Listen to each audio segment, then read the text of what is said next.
اچھا ایک آخری سوال ہوگا کہ یہ جو حالیہ واقعات ہوئے ہیں، جنگ چل رہی ہے، تو میں دیکھ رہا ہوں سوشل میڈیا پر مسلمانوں کا ایک طبقہ ہے جو جشن منا رہا ہے، سیلیبریٹ کر رہا ہے، اس کو لگ رہا ہے کہ یہ مسلمانوں پر حملہ نہیں ہے، عالم اسلام کے اس میں نقصان نہیں ہے. وہ کئی مرتبہ گھٹیا الفاظ سوشل میڈیا پر لکھ رہے ہیں خامنئی صاحب کے لیے، ایرانی قیادت کے لیے، اور جو شیعہ سنی اختلاف ہے اس کو بڑھاوا دیا جا رہا ہے. وہ کہہ رہے ہیں کہ شیعوں سے ہمارا کچھ بھی لینا دینا نہیں ہے، انہوں نے ہمیں نقصان پہنچایا ہے. کچھ تاریخ کی پرانی باتوں کا بھی تذکرہ کیا جا رہا ہے. کیا پیغام دینا چاہیں گے اپنی نسل کو، امت مسلمہ کو؟ دیکھیے، امریکہ نے اس لیے ایران پر حملہ نہیں کیا ہے کہ وہ شیعہ ہیں جی انہوں نے کسی سنی علماء سے فتویٰ لے کر حملہ نہیں کیا ہے. اس وقت اتنی ناسمجھی کی باتیں نہیں کرنی چاہیے. ایک طالب علم کی حیثیت سے میں اس بات سے واقف ہوں کہ شیعیت کے بہت سے عقائد وہ ہیں جن کو تسلیم نہیں کیا جا سکتا.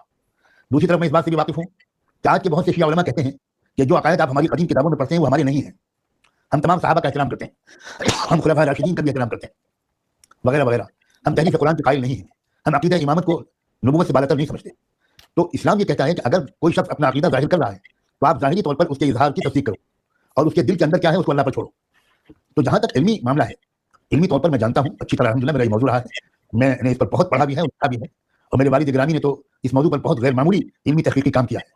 اس کے باوجود میں کہتا ہوں اس وقت شیعہ سنی مسئلے کو اٹھانا یہ انتہائی نادانی، انتہائی جہالت، انتہائی حماقت. اور میں کیا لفظ بولوں، اس وقت قطعاً اس قسم کی کوئی مسئلہ نہیں ہے. امریکہ اور اسرائیل کوئی سنی ملک ہے؟ اسرائیل کی قیادت کوئی سنی ہے؟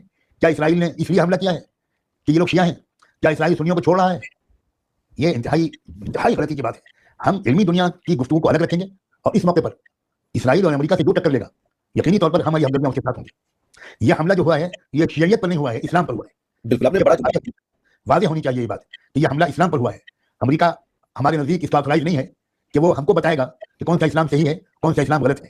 یہ ہم ٹرمپ سے نہیں سیکھیں گے، یہ ہم نتن یاہو سے نہیں سیکھیں گے. یقینی طور پر اس وقت اتنی نیچے کردار پر اترنا کہ اسکولی بچیوں کو ہلاک کر دینا، آپ غور کریں یہ کون سی اخلاقیات ہیں.